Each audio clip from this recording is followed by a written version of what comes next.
وصايا للنجاح في الحياة. احتكم إلى الشجاعة وغامر، ولكن باعتدال، فكلما ترددت بين الرغبة والرهبة فاحتكم إلى الشجاعة. إن ضجيع الجبن والخوف لا يمكن أن يصنع شيئا، بل هو مصروع لا محالة. وقد كان النبي صلى الله عليه وسلم يستعيذ بالله من الجبن كما في صحيح البخاري. الخوف نفسه يخاف، فإذا هجمت عليه ولا وأبعد. إن النجاح هو الابن الأكبر للشجاعة، ومن الشجاعة أن تتظاهر بالشجاعة حتى حينما لا تكون شاعرا بها.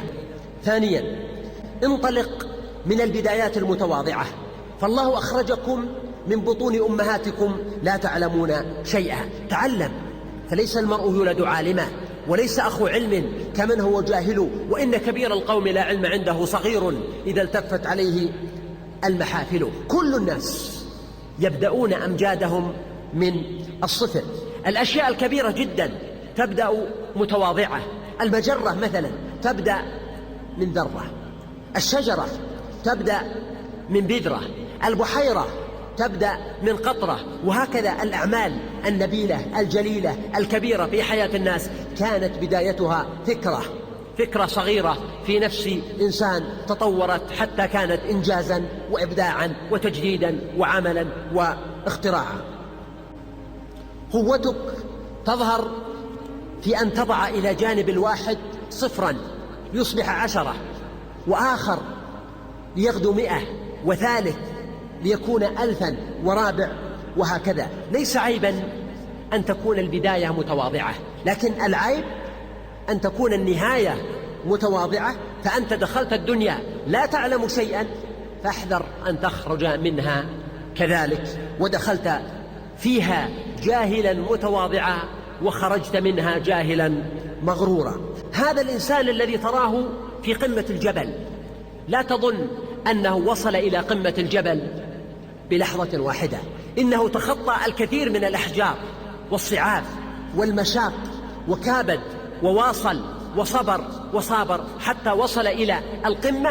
أنت تراه حيث يقيم الآن في قمة الجبل، لكنك لم تعاني ما عاناه، ولم تدرس الطريق الطويل الذي وصل إليه. ثالثا، الإيمان مفتاح النجاح.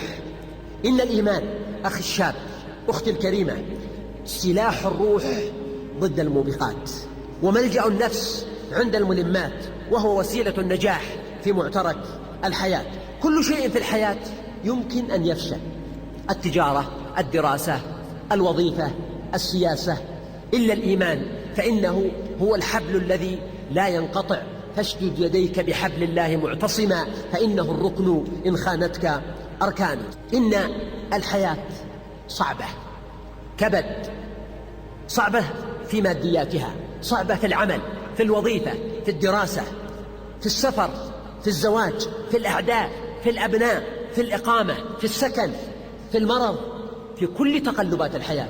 إن الحياة تنطق بأنها صعوبة وتعب وعناء، لا تستطيع أن تتجاوز صعوبات الحياة إلا أن تكون متذرعا بالإيمان بالله عز وجل، والرضا والصبر واليقين. رابعا، ازرع في نفسك الشعور بالنجاح، وما المرء إلا حيث يجعل نفسه، ففي صالح الأعمال نفسك فاجعلي. أوحي إلى نفسك دائما أنك ناجح، وأنك موفق، وأنك سعيد، وأنك تملك الطاقة والقدرة والإبداع. خامسا، النجاح يولد من الفشل.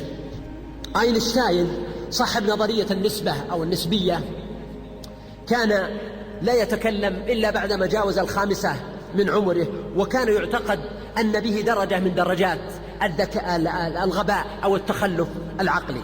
المخترع جيمس وات كان يعتقد بأنه سخيف ومتبلد الحس. والت ديزني صاحب أكبر محلات الألعاب والأطفال في العالم فصل من أول وظيفة بسبب أن خياله لم يكن خصبا، هذا الخيال الذي وصل إلى ما وصل إليه. توماس أديسون المخترع المشهور فصل من المدرسة في سن 9 لأنه كان في آخر الفصل وفي ذيل القافلة. الآلاف من العلماء والمبدعين والفقهاء والمخترعين والدعاة والمؤثرين كانوا معوقين أو عاجزين أو مكفوفين أو ضعفاء، وكان ضعفهم هو نقطة انطلاقهم وإبداعهم.